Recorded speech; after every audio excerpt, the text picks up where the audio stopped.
Hi, I'm Raksha, and today we are going to be deconstructing Mahesh Dattani's incredibly powerful and honestly pretty unsettling play, Final Solutions. Now, on the surface, it's a story about a family that gets caught in the middle of a communal riot. But what it's really about is the riot that rages inside every single one of us. The play's original director, Alik Padamsi, just nails it with this quote. The real conflict here, the real stage, isn't the city streets, it's the human mind.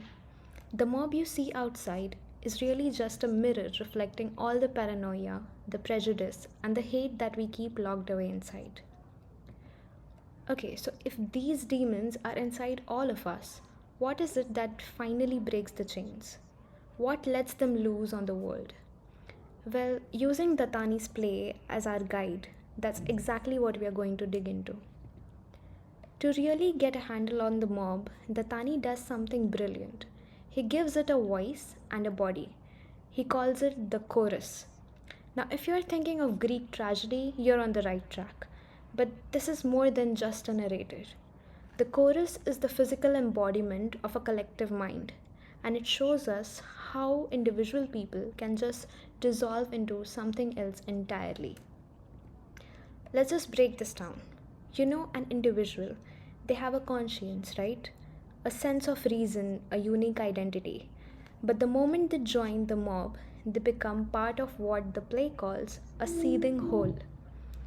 Reason that gets replaced by a primal need, a cry for blood. It's no accident that the chorus wears masks. It's a perfect symbol for this loss of self. They are not people anymore, they are just an impulse. And how does a fire like this even start? Well, a lot of the time it starts with something small, a simple grievance, a feeling that tradition has been violated. The mob's first chant, you'll notice, isn't about hate, it's about a perceived injustice. A routine's been broken and they feel like they have been wronged. But listen to how fast that general complaint escalates. It's not just about a broken tradition anymore. Suddenly, there's a specific violent accusation, and us has been attacked by a them. The other is now an enemy who has, in their eyes, destroyed something sacred. And right here, this is the horrifying final step. That sense of being wronged, now fueled by a specific accusation, just curdles into pure, raw violence. The transformation is complete.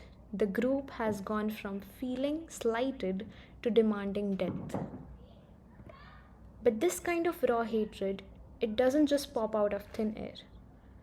Dattani makes it really clear that it's an inheritance. It's like a poison that gets passed down from one generation to the next, almost like a toxic cultural meme that just keeps spreading. The way the play is structured is just masterful. It unfolds across two timelines at the same time. In the present day, we meet the family matriarch Hardika, who is this bitter old woman, but we also see her as her younger self, Daksha, just a 15-year-old bride living through the trauma of the 1948 partition riots. So you see, the past isn't really the past at all. It's right there, actively infecting the present. Just listen to how personal this trauma is. For young Daksha, the horror of the riot isn't some abstract political idea. It's crystallized in this one deeply personal loss, her beloved music. Shattered. It's a profound personal wound, and she links it directly to them. And here's the result 40 years down the line. That specific personal pain of a young girl has hardened into this generalized, unshakable prejudice in the old woman. Her personal trauma has become the justification for hating an entire community.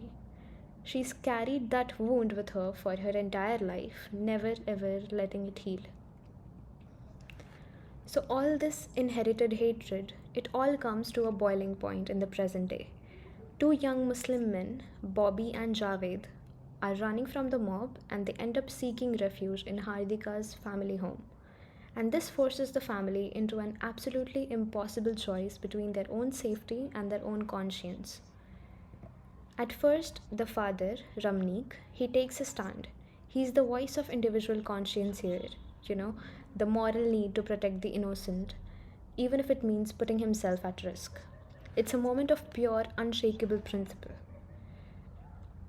But the mob doesn't do nuance. To them, the world is just black and white. If you are not with us, you are against us. And by protecting the other, Ramnik basically becomes one of them in their eyes. He gets branded a traitor. And this is how the mob wins without even having to break down the door. The pressure from the outside starts to fracture the family on the inside. Ramnik's wife, Aruna, absolutely terrified for her family, she just gives in to the mob's logic. She would rather sacrifice strangers than risk her own. Ramnik's final desperate refusal, it just shows you the incredible force it takes to stand against a tide of collective fear and hatred. It's a lonely and, frankly, a terrifying place to be. So the big question is this cycle of hatred completely unbreakable? The play actually suggests there might be a way out. While the older generation seems trapped by their history, the younger characters, especially one of the refugees, Javed, gives us a glimpse into the mind of a rioter and maybe a path forward. Javed's confession is without a doubt one of the most powerful moments in the entire play. He basically breaks down his journey into violence. It all starts with a delusion, this idea that he's fighting for some heroic cause.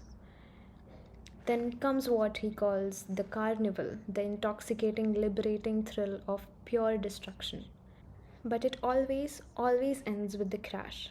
The sick to your stomach realization of what he's done and the crushing shame that comes after. The climax of the play doesn't come from an act of violence, but from a radical act of empathy. As Aruna keeps insisting that her Hindu prayer room must remain pure, the other young man, Bobby, decides to challenge the idea head on.